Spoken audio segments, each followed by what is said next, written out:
नमस्कार, देश की बात पे आप सभी का स्वागत है। बाहू आपके साथ यशी शुक्ला। रुक करेंगे खबरों का, लेकिन उससे पहले एक नजर सुर्खियों पर। एयर इंडिया की फ्लाइट टर्बुलेंस में फंसी। फुकेट से दिल्ली आ रही थी फ्लाइट। यात्रियों को कान व गर्दन में चोटें आईं।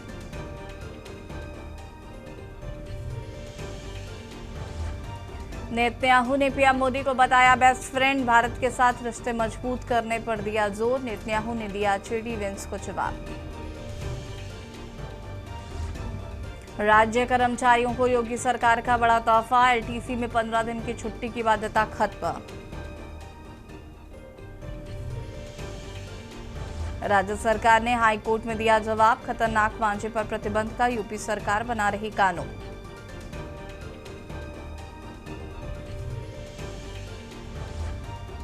जौहर यूनिवर्सिटी के 38 भवनों के ध्वस्तीकरण मामले में 2 घंटे चली सुनवाई। 10 अगस्त को होगी अगली सुनवाई। दिल्ली, यूपी सहित देश के कई हिस्सों में भीषण बारिश। हिमाचल में मानसून का कहर जारी। 7 अगस्त तक भारी बारिश के आसार। मौसम विभाग ने जारी किया येलो अलर्ट। आप देख रहे हैं के न्यूज़, खबरों का सारथी। और खबर दिल्ली से है, जहां पर रोहिणी की अमन विहार पुलिस ने वाहन चोरी और स्नेचिंग के मामलों में बड़ी कार्रवाई करते हुए 2 छात्र बदमाशों अश्वनी और केशव उर्फ लड्डू को गिरफ्तार किया है। पुलिस ने गिरफ्तार आरोपियों के कब्जे से चोरी की 13 बाइक, स्कूटी, 3 मोबाइल और 2 बटनदार चाकू बरामद किए हैं। पूछताछ में आरोपियों ने दिल्ली के कई इलाकों में वाहन चोरी और स्नेचिंग की वारदातें कबूल की हैं। पुलिस का दावा है कि इस कार्रवाई से 16 मामलों का खुलासा हुआ है।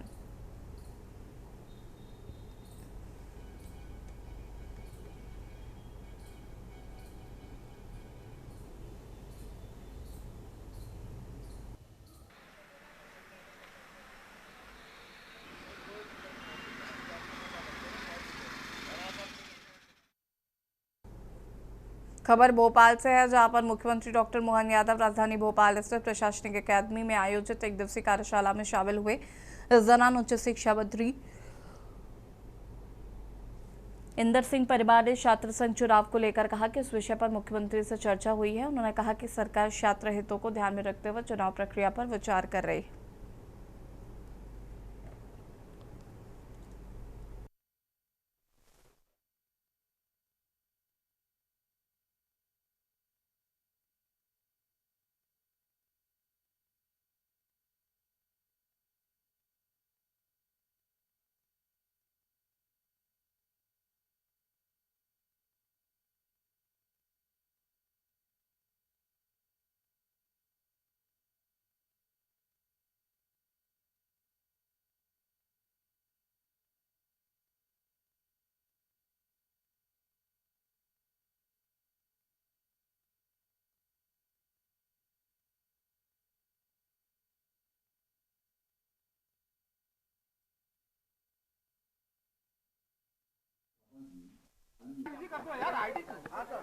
छात्र संघ चुनाव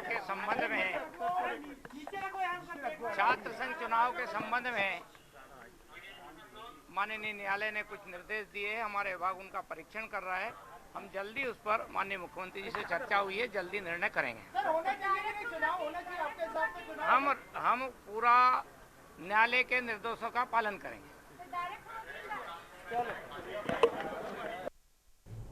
खबर मुरैना से है, जहां पर बलालपुर गांव में पूरे घर पर गोबर डालने के विवाद में एक 35 वर्षीय महिला के साथ मारपीट का मामला सामने आया है। आरोप है कि परिवार के लोगों ने महिला को घर से घसीटकर बाहर निकाला और पेड़ से बांधकर डंडों से पीटा। बचाने पहुंचे उसके बेटे के साथ भी मारपीट की गई है। पीड़िता की शिकायत पर पुलिस ने 3 महिलाओं सहित 5 आरोपियों के खिलाफ मामला दर्ज कर जांच पड़ताल शुरू की है।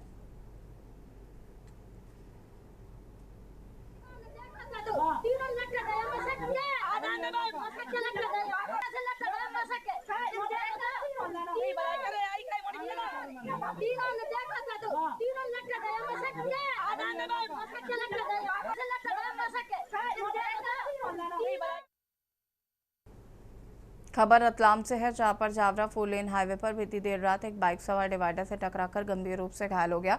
मौके पर पहुंची पुलिस को उसके बाद से तरल अफीम बरामद हुई है। पुलिस ने आरोपी के कब्जे से 441 ग्राम अफीम, बाइक, मोबाइल फोन, 99,000 रुपए सहित अन्य सामग्री जब्त कर मामला दर्ज किया है। घायल की पहचान सोहनगढ़ निवासी रवि राठौर के रूप में हुई, जो पेशे से चिकित्सक बताया जा रहा है।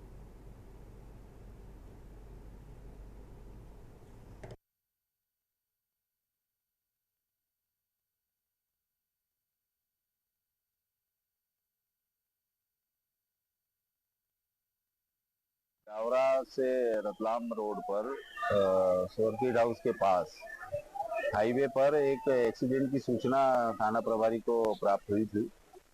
और सूचना पर जब फोर्स मौके पर पहुंचा तो पाया कि घायल जो है वो रेलिंग के साइड में पड़ा हुआ था और उसकी जो अपाचे मोटरसाइकिल थी वो पड़ी थी। उसके बैग था, वो बैग फट जाने से अफीम जैसा तरल पदार्थ जो है सड़क पर बिखरा हुआ था। खबर सिरसा से है, जहां स्वतंत्रता दिवस पर 15 अगस्त को उत्कृष्ट कार्य करने वाले अधिकारियों, कर्मचारियों, संस्थाओं को सम्मानित किया। इसके लिए संबंधित विभागों से पात्रों नाम 5 अगस्त तक निर्धारित प्रोफार्मा के साथ उपायुक्त कार्यालय भेजने के लिए कहा गया।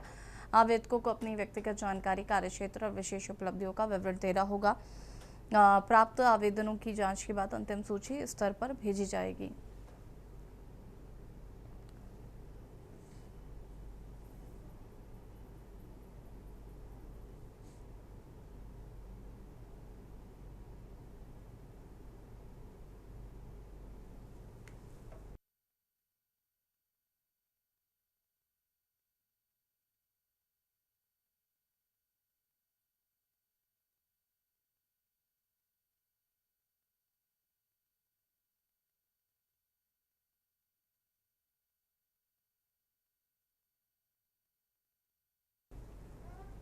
खबर हजारीबाग से है, जहां पर झारखंड के पूर्व मुख्यमंत्री एवं पद्मश्री से सम्मानित सोम गुरु शिबू सोरेन की प्रथम पुण्यतिथि पर बरही चौक में श्रद्धांजलि सभा आयोजित की गई है। इस मौके पर बरही चौक का नाम बदलकर दिशोम गुरु शिबू सोरेन चौक रखा गया है। कार्यक्रम में उपायुक्त हेमंत सती, पुलिस अधीक्षक जम्मू, पदाधिकारी और बड़ी संख्या में स्थानीय लोग शामिल हुए हैं। वक्ताओं ने शिबू सोरेन के झारखंड आंदोलन में योगदान को याद किया है।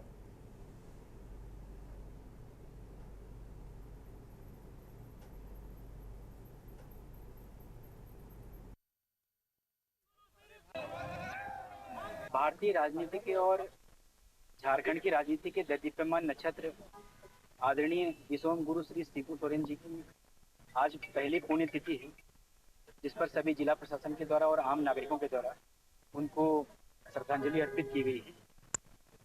आदरणीय शिबू सोरेन जी का योगदान झारखंड के इतिहास में अविस्मरणीय है।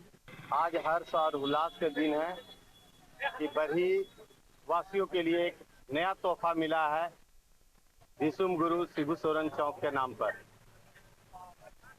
आज पूरे हजारीबाग के जनता गौरवान्वित है, क्योंकि ये बरसों के बाद ये सफलता हासिल हुआ है। आज पहला पुण्यतिथि हम लोग गुरु जी का मना रहे हैं बरही चौक में। ये हम लोग का सौभाग्य है। और सबसे पहले तो आपको धन्यवाद देना चाहते हैं। और सबसे पहले आज गुरुजी की पहली पुण्यतिथि है और गुरुजी हजारीबाग जिला के ही निवासी थे, हजारीबाग जिला के रहने वाले बेटा थे और पूरे देश में इनकी एक अलग छवि थी और इस राज्य को अलग करने में गुरुजी का अहम भूमिका थी। और गुरुजी के नेतृत्व में इतनी मेरी माँ बहनों को मांग का सिंदूर होना पड़ा। मानपुरी से खबर, जहां पर अनियंत्रित कार नहर में गिरी, नवविवाहित भाभी की मौत, तेवर हुआ घायल। बता दें कि कार के कटवाने पर अनियंत्रित हुई थी। थाना भोगाव के कोतपुरा के रहने वाले हैं कार सवार। फिरोजाबाद रिश्तेदारी में जा रहे थे कार सवार। थाना करहल में रतिभानपुर नहर पुल से हुआ हादसा।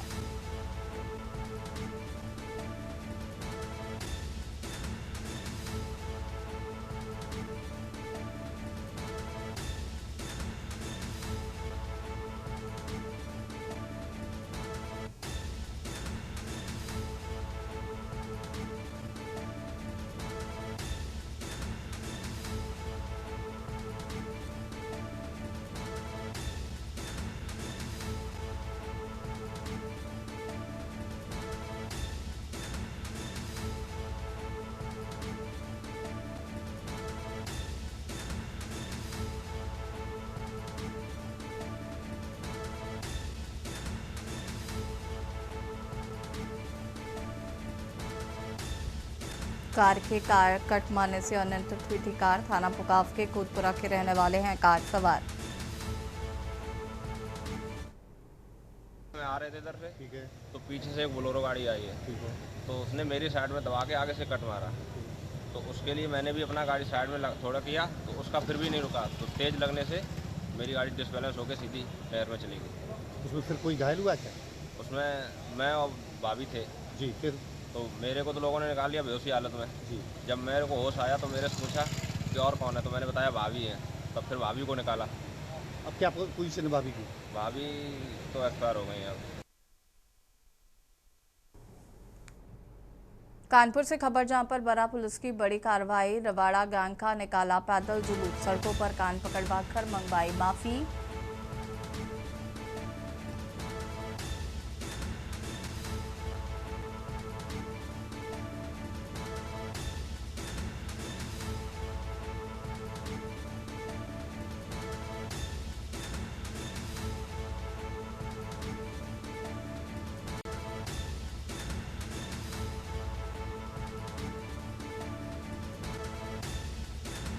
शास्त्री चौक से निकाला गया पैदल जुलूस। कानपुर पुलिस का सख्त संदेश। गुंडागर्दी करोगे तो सड़कों पर जुलूस निकलेगा। बर्रा पुलिस की बड़ी कार्रवाई। रवाड़ा गैंग का निकाला गया पैदल जुलूस।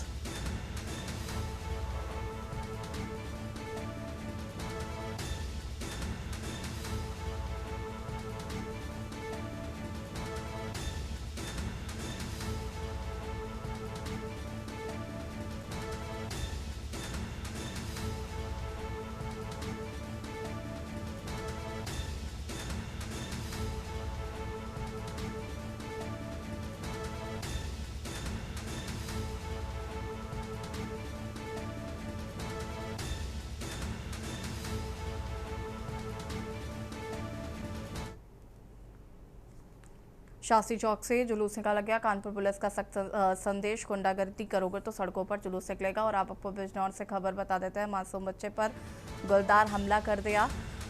गलदार के हमले से 8 वर्षीय बच्चे की मौत हो गई है। खोजबीन के दौरान बच्चे का शव देर रात हुआ बरामद। घटना के बाद वन विभाग ग्रामीण कर रहे थे तलाश। घटना के बाद से पूरे इलाके में दहशत। मकीना देहात स्थित ग्राम सीखनी वाला का ये पूरा मामला बताया जा रहा है।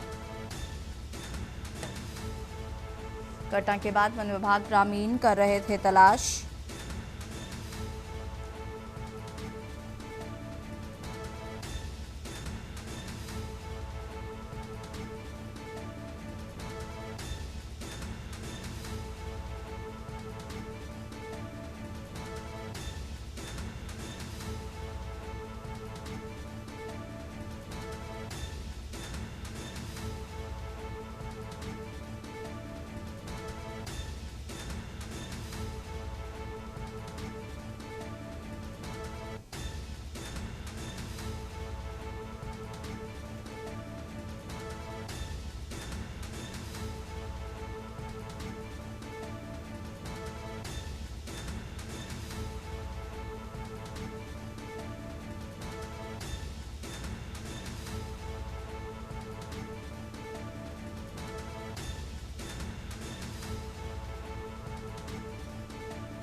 रायबरेली से खबर जहां पर होटल के गोदाम पर प्रशासन की बड़ी छापेमारी। अवैध गैस रिफिलिंग का भांडाफोड़। 40 गैस सिलेंडर बरामद। रिफिलिंग उपकरण, इलेक्ट्रॉनिक कार्ड व अन्य सामान जब्त।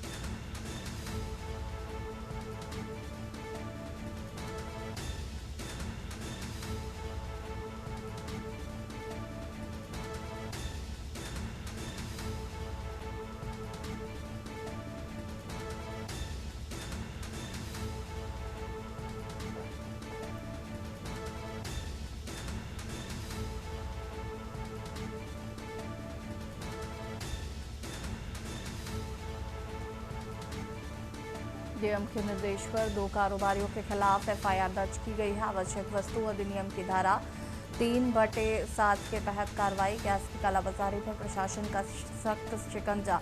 जिले भर में गैस एजेंसियों की निगरानी और जांच तेज। अवैध रिफिलिंग व जमाखोरी करने वालों को कड़ी चेतावनी। शहर कोतवाली पुलिस से दर्ज कराई FIR।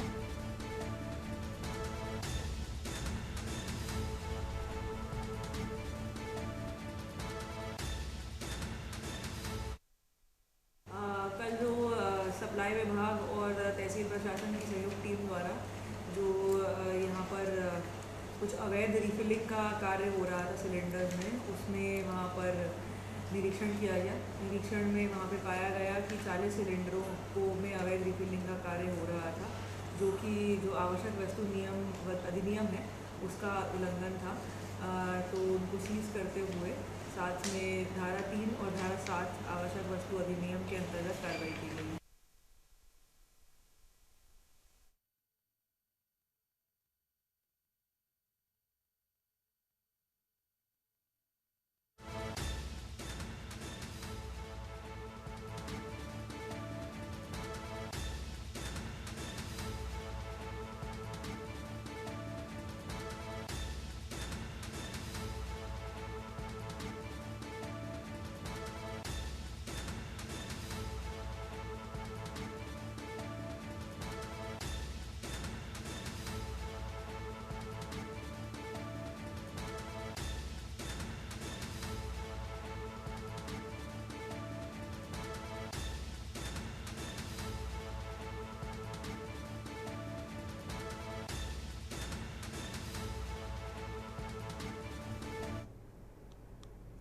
गाजियाबाद से खबर, जहां पर थाना लोनी बॉर्डर पुलिस तस्कर में मुठभेड़। घायल बदमाश से अवैध तमंचा मोटरसाइकिल बरामद। मुठभेड़ में गौ तस्कर पुलिस की गोली लगने से घायल।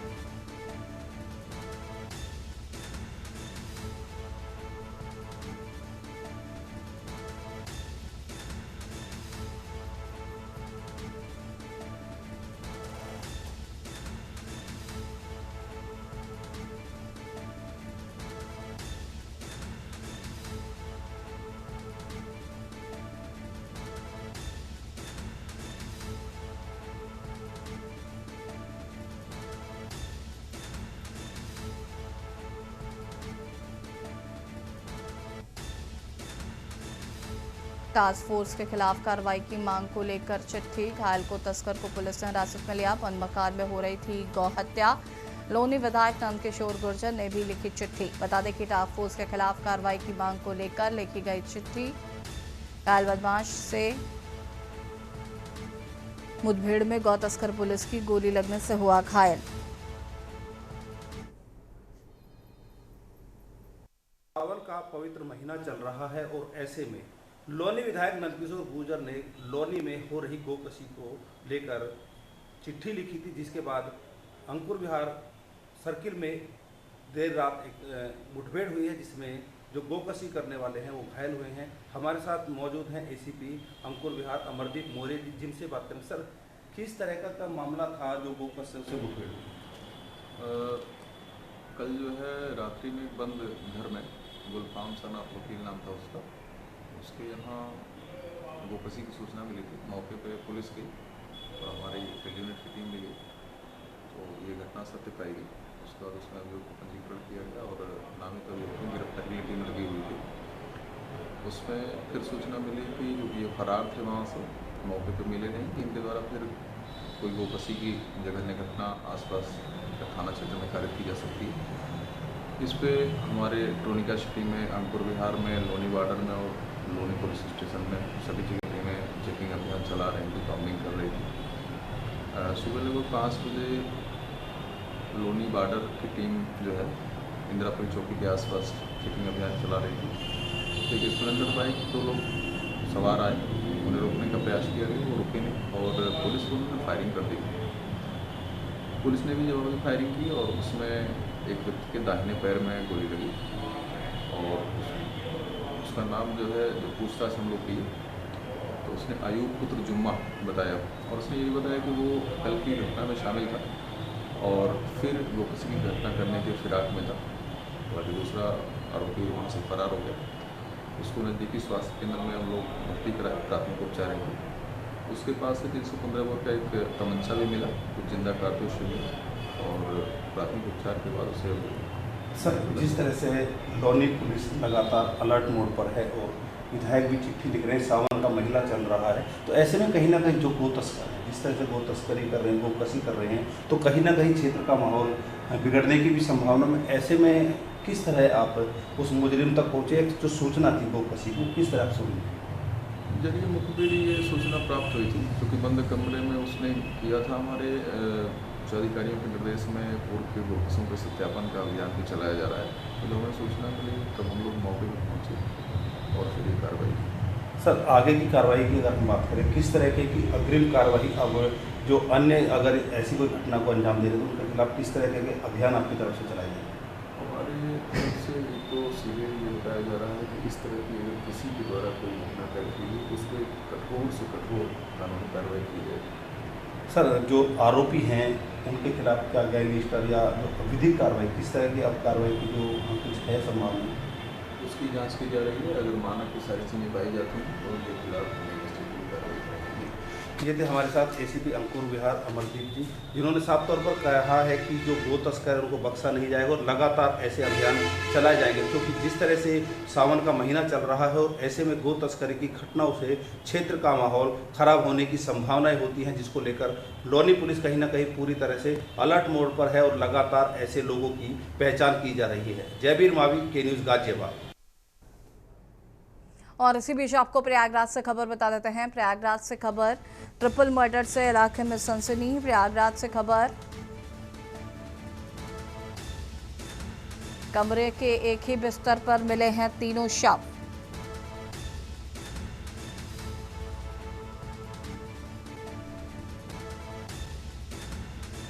पति पत्नी और एक महिला का शव मिला है।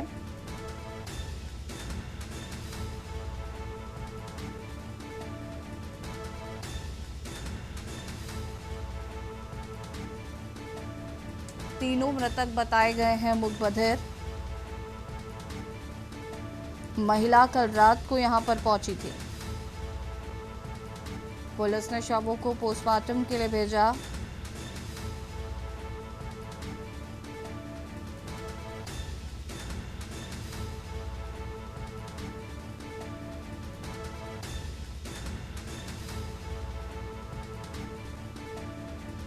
महिला कल रात को यहां पहुंची थी।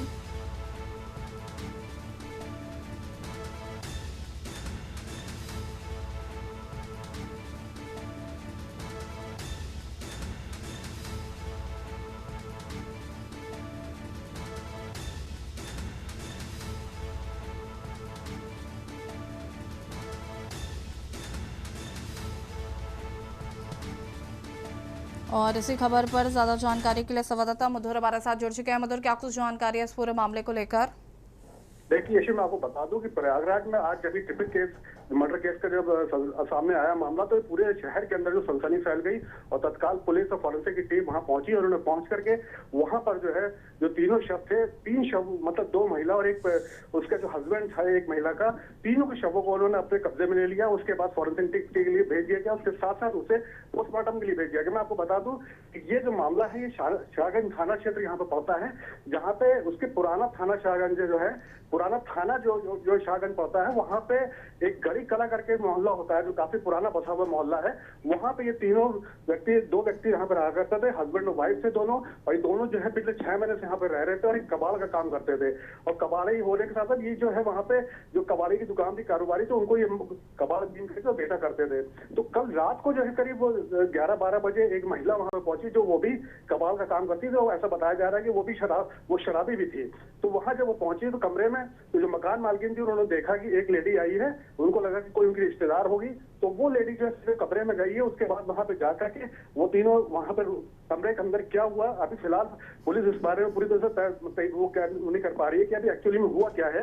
लेकिन इस पूरे मैटर में उसके बाद रात में क्या हुआ उसी को लेकर जब सुबह वहां पे लोग उठे तो देखा गया कि वो दरवाजा खुला हुआ था और वहां पे जो तीनों के शव जो है एक ही, मतलब कमरे में एक ही बिस्तर के ऊपर तीनों के शव जो है वहां पे पड़े हुए थे और खून से पूरी तरह लथपथ थे।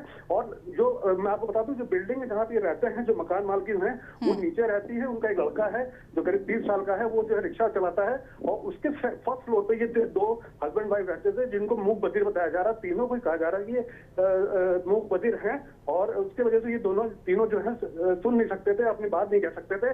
तो उसी पे जो है जो फर्स्ट फ्लोर के बाद जो सेकंड फ्लोर था वहां पे 3 लड़के और रहते थे जो स्टेशन पे अपना जो है खाना सामान बेचा करते थे। उसमें से एक लड़के ने बताया कि रात को करीब 12-1 बजे काफी तेज जो है आवाज भी, ऐसा लगा किसी ने सिलेंडर को पटका है। तो वो आवाज बहुत तेज थी, लेकिन क्योंकि वो नींद में था इसलिए वो ज्यादा उसको समझ नहीं पाया और उसके बाद वो सो गया। लेकिन जब सुबह जब ये उठे हैं तो वहां पे देखा गया कि तीनों की जो लाशें थी वो लगभग खून में सनी में वहां पे मिली है। और तत्काल जो वहां की मकान मालकिन थी और अगल बगल के लोग थे, उन्होंने पुलिस को फोन किया। पुलिस आई, पुलिस ने आकर के तुरंत वहां पे फॉरेंसिक टीम को बुलाया और वहां से इन तीनों शवों को बरामद किया। बरामद करने के बाद वहां से जो है इसको पोस्टमार्टम हाउस के लिए भेज दिया गया है, साथ साथ फॉरेंसिक टीम के लिए भेज दिया गया है। तो एक चीज मैं बता दूं कि प्रयागराज के अंदर एक बहुत बड़ी ये सनसनी खबर निकल के सामने आ रही है और ये जब से वारदात हुई है उसके बाद।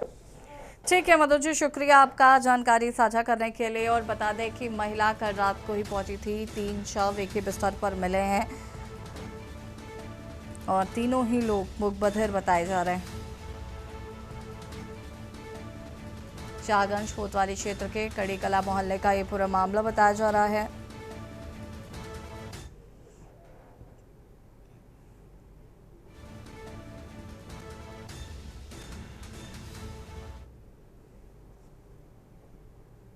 और यहाँ रुकेंगे छोटे से ब्रेक के लिए, जल्द हाजिर होते हैं।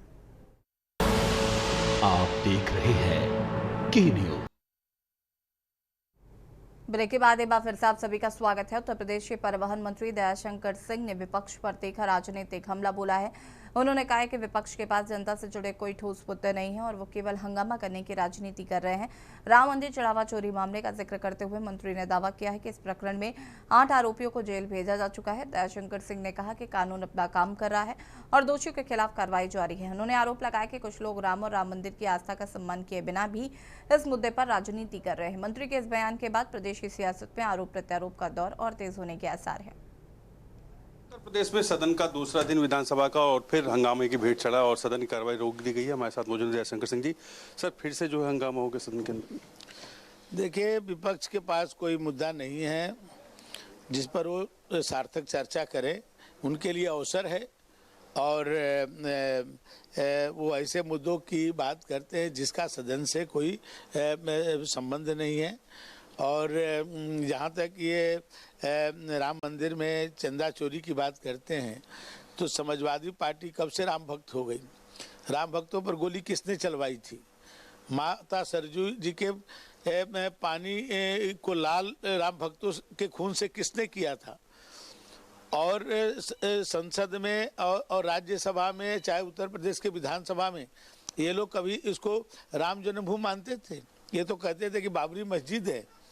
और 500 वर्षों के संघर्ष के बाद यदि मंदिर बना तो उस न मंदिर में कभी दर्शन करने गए और न कोई सहयोग किए। तो केवल एक विषय को लेकर के हंगामा करना, क्योंकि इनके पास कोई दूसरा मुद्दा नहीं है, तो इस तरह से ये कार्य कर रहे हैं। फिर एक रिपोर्ट सबमिट की जा रही है उसके एसआईटी के अंदर, उसमें जो बताया जाए कि ज़्यादा लंबा घोटाला है। देखिए, एसआईटी जांच कर रही है। एसआईटी की जांच पर हम लोग कुछ नहीं कर सकते हैं। जो भी रिपोर्ट आएगी उस पर कार्रवाई होगी। सदन में आखिर ये मुद्दा उठा क्यों रहे बार-बार? क्योंकि उनके पास कोई मुद्दा ही नहीं है, मुद्दा विहीन है।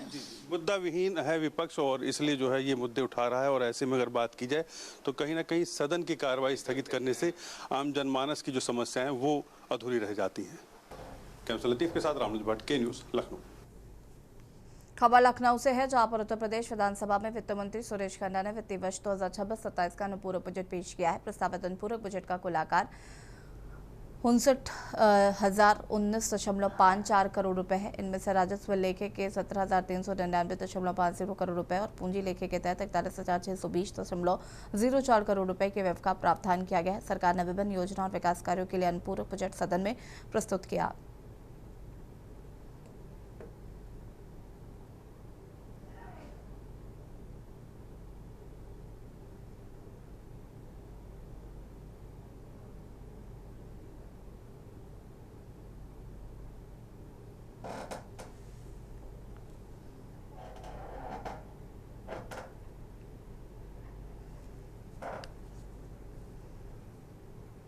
हमीरपुर में पति पत्नी के बीच फोन पर हुए विवाद के बाद खतरनाक घटना सामने आई। बेंगलुरु में मजदूरी कर रहे रोहित वर्मा ने कथित तौर पर फांसी लगाकर आत्महत्या कर ली।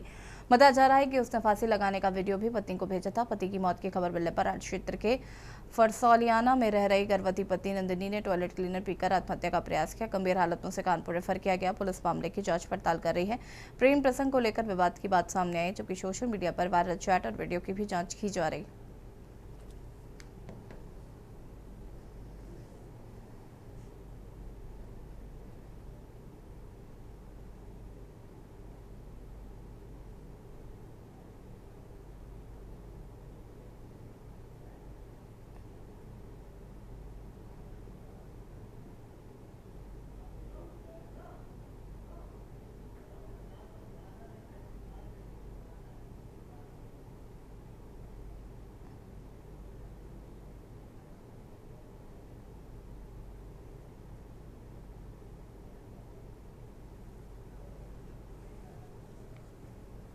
बुलंदशहर के खुर्जा देहात क्षेत्र में चेन स्नैचिंग के आरोपी से पुलिस की मुठभेड़ हो गई। जवाबी कार्रवाई में शातिर बदमाश बादल घायल हुआ है, जबकि घेराबंदी के दौरान उसका साथी इमरान में गिरफ्तार किया गया है। पुलिस ने आरोपियों के कब्जे से अवैध तमंचा, कारतूस, टूटी गई चेन और एक बाइक बरामद की है। दोनों आरोपियों पर लूट, गैंगस्टर और आर्म्स एक्ट समेत कई आपराधिक मुकदमे दर्ज हैं।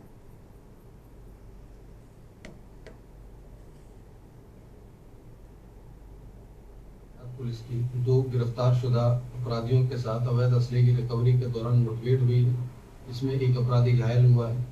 पूरा प्रकरण इस प्रकार है कि दिनांक 1 अगस्त 2026 को थाना खुर्जा देहात क्षेत्र में एक महिला के साथ चेन स्नैचिंग की घटना हुई।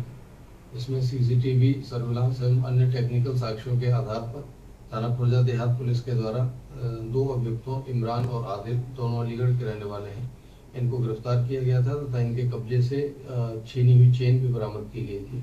इसके अतिरिक्त दोनों अपराधियों के द्वारा पूर्व से एक स्थान पर रखे हुए अवैध असले की बरामदगी के लिए पुलिस टीम गई हुई थी। तभी मौका पाकर एक अभियुक्त आदिल के द्वारा पुलिस टीम पर जान से मारने की नीयत से फायर किया।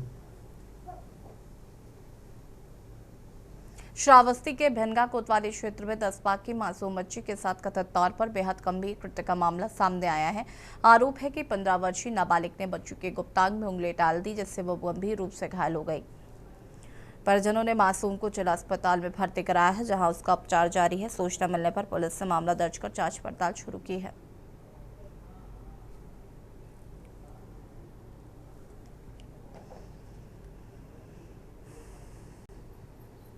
10 माह की बच्ची के साथ रिलेशन लैंगिक हमला की सूचना प्राप्त हुई।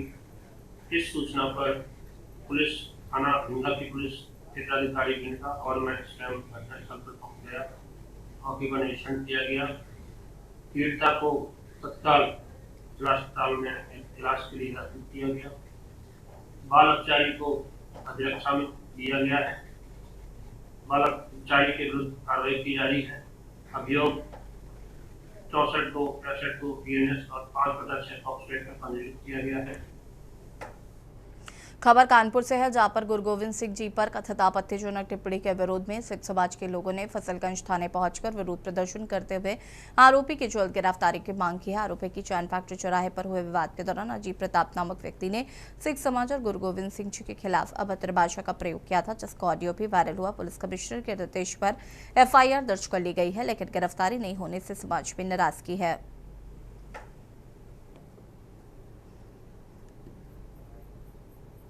एक भाजपा का कार्यकर्ता है जो अजीत प्रताप अपना नाम बता रहा है, उसने कुछ ही दिन पहले, आज से लगभग 3 दिन पहले, चैन फैक्ट्री चौराहे पर एक दुकानदार से कुछ कहे सुने पे विवाद हुआ था। उसी को लेकर के उसने एक सिख समाज के भाई को आपत्तिजनक भाषा का उपयोग किया और साथ में जो हम लोग के गुरु गोविंद सिंह जी हम लोग के पिता हैं उनको लेकर के गाली के शब्द दे करके और बहुत ही आपत्तिजनक भाषा का उपयोग किया।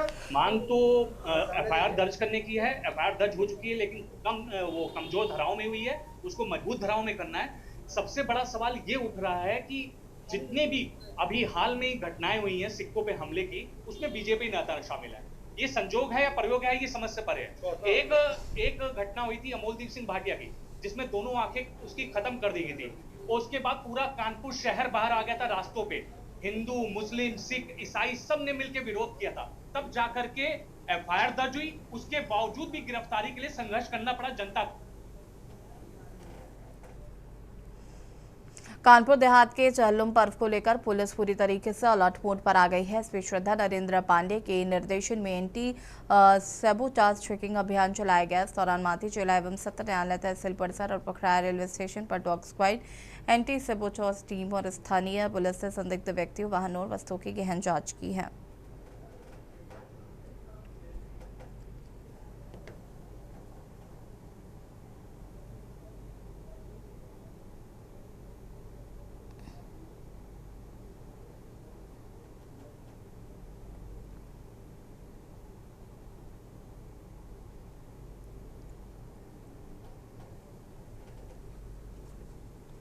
खबर कानपुर देहात से, जहां पर मासूम हत्याकांड की जांच से लौट रहे एएसपी आलोक प्रसाद की कार तेज बारिश के दौरान अनियंत्रित होकर बम में गिर गई।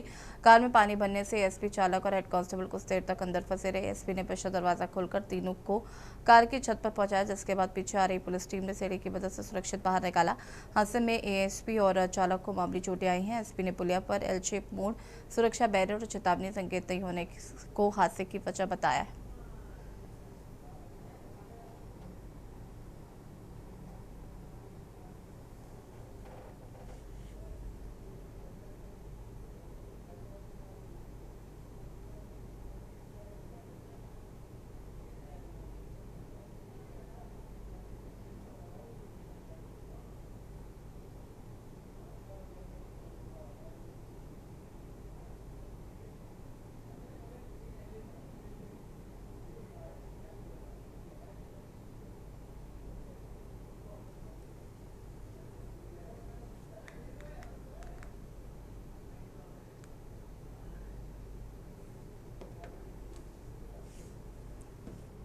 मुजफ्फरनगर में श्रावणबास की कांवड़ यात्रा और चहलुम को लेकर पूरी तरीके से पुलिस अलर्ट मोड पर है। दोनों आयोजन एक ही मार्ग से होने के कारण प्रशासन ने विशेष सुरक्षा व्यवस्था की। पुलिस ने पूरे रास्ते को 2 हिस्सों में बांट दिया है और बीच बीच में करीब 10-10 फीट ऊंचे टेंट के पर्दे लगाए गए हैं।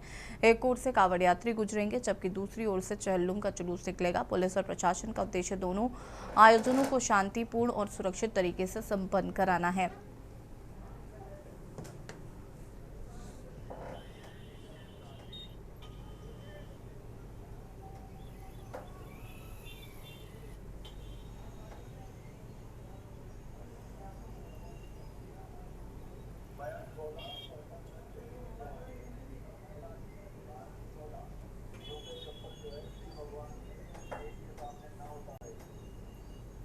देखिए, जैसा आपको मालूम है कि हमारा श्रावण मास ऑलरेडी 30 तारीख से चल रहा है और आज 4 तारीख को यानी कि जगह जगह पे चहलुम के जुलूस भी निकलने हैं पूरे शहर में। तो उसके संबंध में जो सारे स्टेक होल्डर्स हैं सभी के साथ मीटिंग कर ली गई है। पीस कमेटी की बैठकें अलग अलग स्तर पे कर ली गई है। कल डीएम साहब और कप्तान साहब की तरफ से चहलुम के संपूर्ण रूट का जो शहर में पड़ता है उसका निरीक्षण कर लिया गया है, कांवड़ मार्ग का निरीक्षण कर लिया गया है और एक जो कॉमन सहमति बनी है वो जो 170 मीटर का जो मार्ग है जिसपे कांवड़ और चहलुम का जुलूस दोनों एक साथ चलने हैं, वो पूरे सौहार्दपूर्ण ढंग से पूरे सहयोग के साथ दोनों ही पक्ष जो है वो पहले भी निकालते आए हैं, इस बार भी निकालेंगे और आगे भी जो है निकालते। खबर कानपुर से, जहां पर साइबर अपराधों पर प्रभावी नियंत्रण के लिए कानपुर पुलिस कमिश्नरेट ने अत्याधुनिक सुविधाओं से लैस साइबर थाने की शुरुआत की है। सिविल लाइन्स स्थित 112 कार्यालय के पास बने नए भवन में साइबर थाना संचालित होगा। यहां आधुनिक सॉफ्टवेयर, तकनीकी सेल और प्रशिक्षित पुलिसकर्मियों की मदद से साइबर ठगी, ऑनलाइन फ्रॉड और डिजिटल अपराधों की जांच तेज की जाएगी।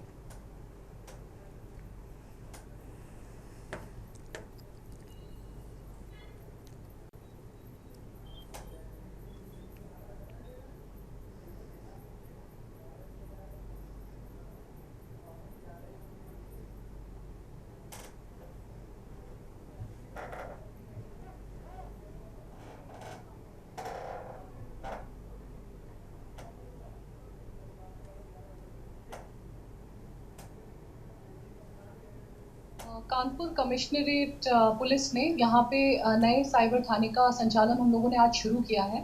हमारा पहले हम लोग रेल बाजार थाने के पास हम लोग का ऑफिस था, बट अब 112 पुलिस लाइंस और सिविल लाइंस में हम लोग का ऑफिस अब शिफ्ट हो चुका है। तो ये जो नया साइबर थाना है इसमें एक अलग से टेक्निकल सेल बनाया गया है जहाँ पे हम लोगों का वर्कफोर्स काम करेगा विद न्यू सॉफ्टवेयर। यहाँ पर एसीपी का कार्यालय है और एसएचओ का कार्यालय है और एक नए तरीके से हम लोगों ने हेल्प डेस्क बनाया है। कानपुर के जेएसवी मेडिकल कॉलेज के ईएनटी विभाग में नई अत्याधुनिक एग्जामिनेशन यूनिट का शुभारंभ किया गया। उप प्राचार्य डॉक्टर ऋचा गिरी, प्रमुख अधीक्षक डॉक्टर सौरभ अग्रवाल और विभागाध्यक्ष डॉक्टर हरेंद्र कुमार ने इसका उद्घाटन किया है।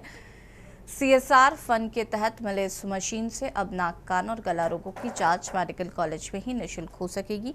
इससे मरीजों को बाहर जांच कराने की जरूरत नहीं पड़ेगी और समय व खर्च दोनों की बचत होगी।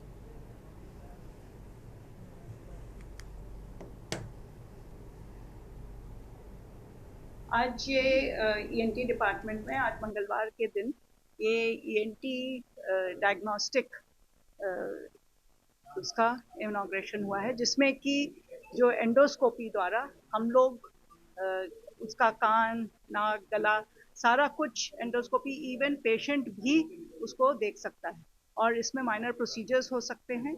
और ये डोनेशन जो है मिस्टर भरत कुमार संजनानी ने किया है और हम लोग अपेक्षा करते हैं कि आगे भी ये इसी तरीके से हम लोगों का सहयोग करते रहेंगे और हमारे कॉलेज को डोनेशन देते रहेंगे। आज गणेशा इकोस्फीयर लिमिटेड की तरफ से हमें एक CSR फंड के थ्रू एक बहुत ही इम्पोर्टेंट मशीन, जिसमें endoscopic procedures and diagnostic procedures and some outdoor procedures can be done, वो हमारे ENT डिपार्टमेंट को दिया गया है, जिससे हमारे आने वाले रोगियों को बहुत ही लाभ पहुंचेगा और साथ ही उनमें टाइम की भी काफ़ी बचत होगी। इजीली वो डायग्नोज हो जाएंगे OPD में ही, स्पेशलिटी क्लिनिक में।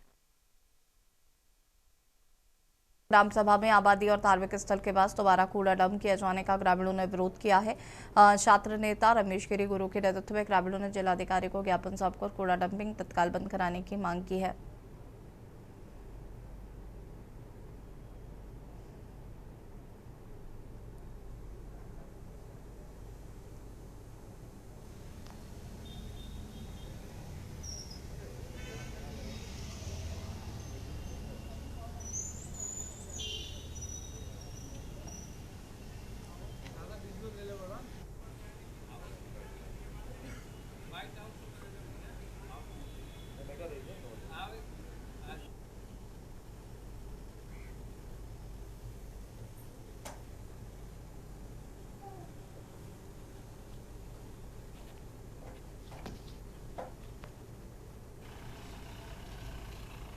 नगरपालिका से वालों ने भी आया।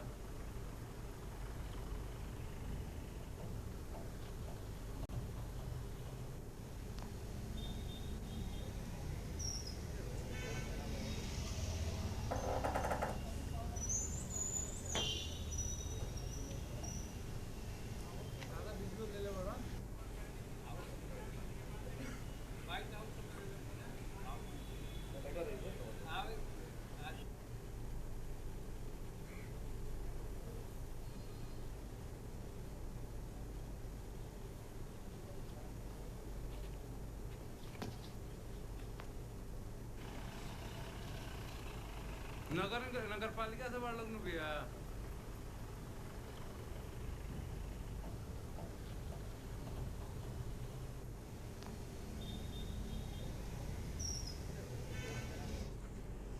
खबर बुलंदशहर से है, जहां पर सिकंदराबाद कोतवाली क्षेत्र के भराना रोड पर तेज रफ्तार वैगनार कार सड़क किनारे मिट्टी के ढेर से टकराकर पलट गई।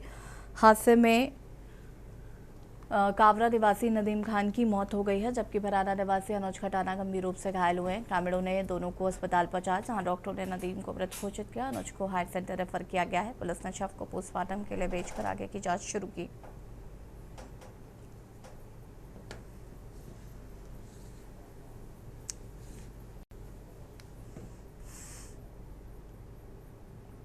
खबर फिरोजाबाद से है, जहां पर शहर में निर्माणाधीन पुल पर काम के दौरान ऊपर से लोहे का भारी पाइप नीचे गिरने से एक श्रमिक गंभीर रूप से घायल हो गया।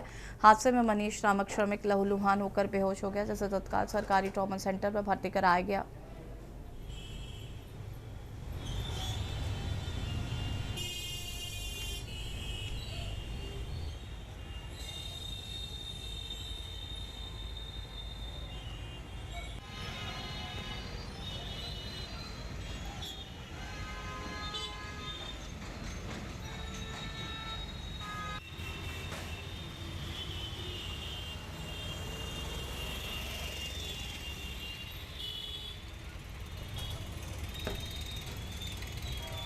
खबर सहारनपुर से, जहां पर सावन माह के कांवड़ यात्रा में इस बार बड़ी संख्या में महिला श्रद्धालु भी शामिल दिखाई दे रहे हैं। हरिद्वार में गंगा जल लेकर शिव भक्त अपने गंतव्य की ओर बढ़ रहे हैं। महिलाओं का कहना है कि बेहतर सुरक्षा व्यवस्था के कारण अब ये बिना किसी डर के कांवड़ यात्रा में शामिल हो पा रही है। वहीं शिविर संचालकों ने भी बताया कि इस बार महिला कांवड़ियों की संख्या पहले से अधिक है और इसका प्रमुख कारण सुरक्षा व्यवस्था में सुधार है।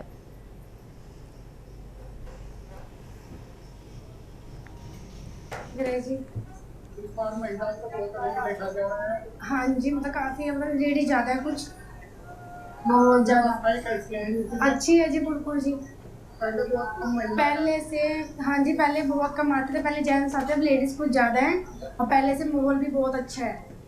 व्यवस्थाएं कैसी है सरकार की? बहुत ज्यादा अच्छी है। हाँ जी, बस कल आए शाम को। कैसी व्यवस्थाएं हैं? ठीक है, यहाँ पर बढ़िया है। सरकार की व्यवस्थाएं कैसी लगती? सबसे बढ़िया है। इस बार महिलाएं वोट देखी जा रही है, पहले कम आती थी तो हम तो हर साल आते हैं। कब से आ रहे हैं? हमको तो हो गए कम से कम 6-7 साल। पिछले 32 वर्षों से लगातार भगवान शिव की आशीर्वाद से कांवड़ जी लगा रहे हैं।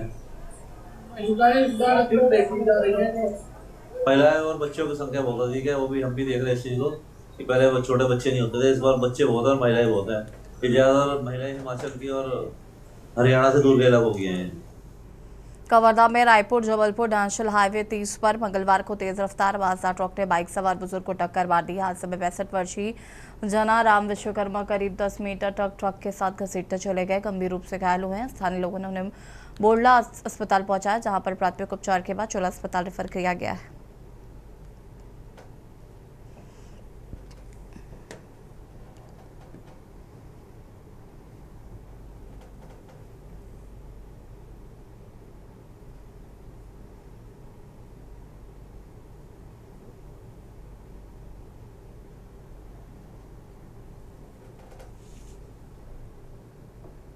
अंबिकापुर में पूर्व मंत्री अमरजीत भगत ने उपचुनाव के नतीजों को लेकर भाजपा पर निशाना साधा है। उन्होंने दावा किया है कि छत्तीसगढ़ से लगे मध्य प्रदेश, बिहार और उत्तर प्रदेश के लोग भाजपा से नाराज हैं। भगत ने आरोप लगाया कि भाजपा भगवान राम के नाम पर सत्ता में आई, लेकिन लोगों की आस्था के साथ धोखा किया गया है। उन्होंने कहा है कि चंदे से जुड़े विवादों से लोगों की धार्मिक भावनाएं आहत हुई हैं और इसी नाराजगी का असर उपचुनाव के नतीजों में भी देखने को मिला है।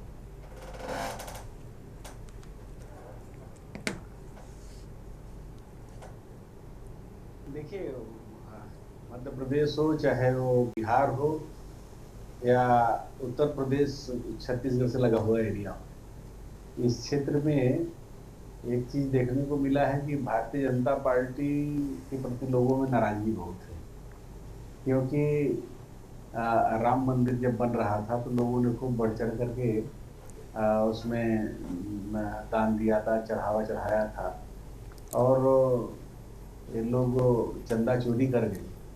चंदा चोरी करने से हिंदू धर्म को मानने वाले सभी जो धर्मावलंबी हैं, जो आस्था वाले हैं, उनको बहुत ठेस पहुंचा है और एक तरह से नाराज है।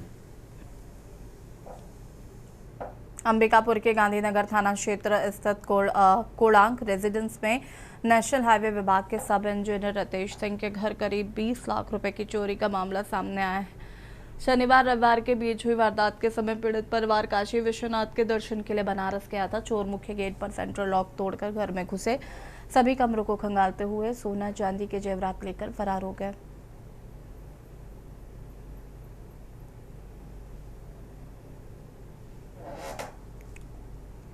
अंबिकापुर के सरगुजा कलेक्टर परिसर में शासकीय कबाड़ की बिक्री को लेकर विवाद खड़ा हो गया है। आरोप है कि अंत्यव्यवसायी विभाग के भवन मरम्मत के बाद निकले स्क्रैप को बिना टेंडर प्रक्रिया के कबाड़ी को बेच दिया गया। सोशल मीडिया पर वायरल वीडियो में कबाड़ी ठेले पर स्क्रैप ले जाते दिखाई दे रहा है और 3000 रुपए में कबाड़ खरीदने का दावा किया जा रहा है।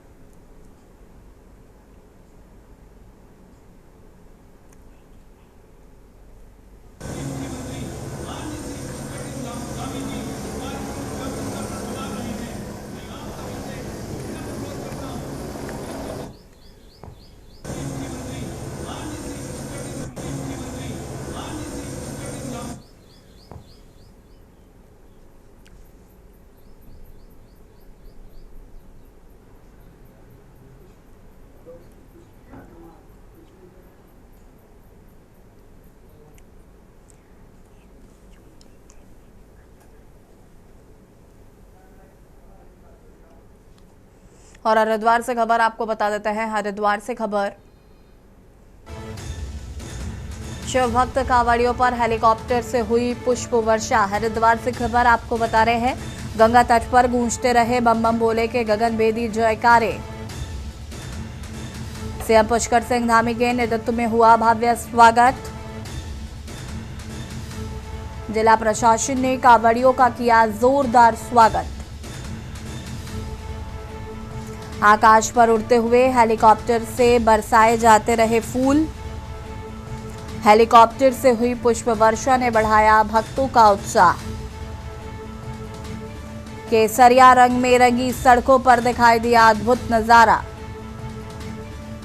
पुष्प वर्षा के दौरान आसपास इलाके की रही कड़ी सुरक्षा।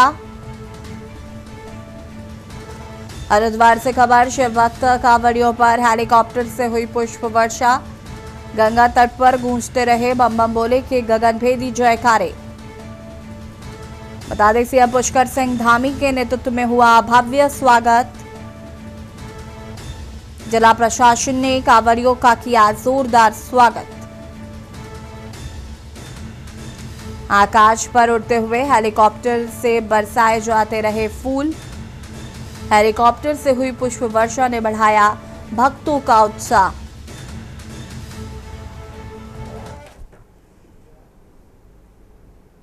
और देशी बात पे फिलहाल इतना ही। देखते रहिए के न्यूज़ इंडिया। नमस्कार।